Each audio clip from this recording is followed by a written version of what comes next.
Another player who's been linked with a move away from Ajax is your ex-teammate Donny van der Beek, who's been linked with Real Madrid. I guess for you it would be tough to see him as a friend move to a rival in Spain. No, I prefer him to stay at Ajax because I wouldn't have him as an opponent, and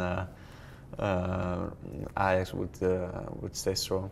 But no, of course, when it's all settled and if he moves to Madrid, I'm really happy for him. I think he deserves it. He's a great player, and then I will see him in Spain. Obviously, having played with him, he's obviously got. Do you think he's got the ability to go to the top level as you and Matic have to sign for a top club? And yeah, I'm pretty sure that he has the abilities because I think he showed that last season in the Champions League he was amazing, especially in the knockout phase. So I think he has showed to the world and everyone in Europe that he has the abilities to become of that level. Was there an element of relief that the Barcelona transfer was announced in January, so that was the chapter closed and you could focus on the rest of the season? For me, it felt really good to close the deal in January because then, what you said, all of the rumours were behind us and I could just focus on Ajax. Before that, I could just focus on Ajax as well, but it was just a nice feeling to know what was coming next year. How have your first few weeks been as a Barcelona player? Obviously, you've been busy with the tour of Japan, now you're here in the United States.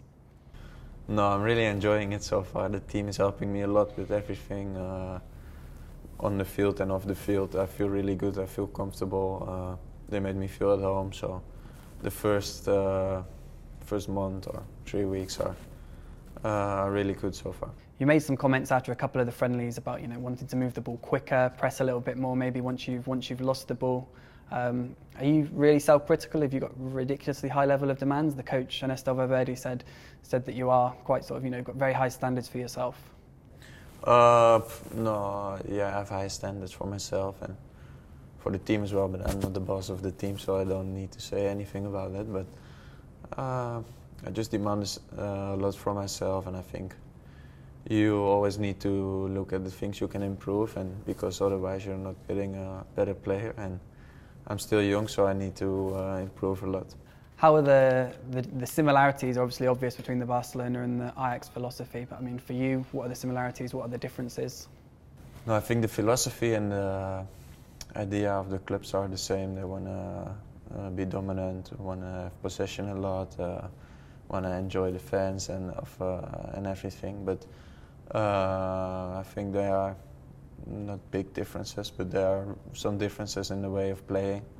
I think it's normal, every club plays in a different way, but you can compare them for sure because the idea and the vision of the club is the same, but the way of playing is a bit different actually. But I'm playing with so much quality players that it's more easy for me to fit in the team. How does Frenkie de Jong like to relax in his free time? Yeah, I try to do a lot, I try to do some things for myself in the gym and everything. But in pre-season you always need to be a bit careful because you have to gain fitness, and it's a bit, the trainers say that it's a bit dangerous to do some extra stuff, so I just need to be patient and wait for the season to start, and then I can do a lot. Not go too hard too soon. Yeah, because they're saying otherwise you get injured.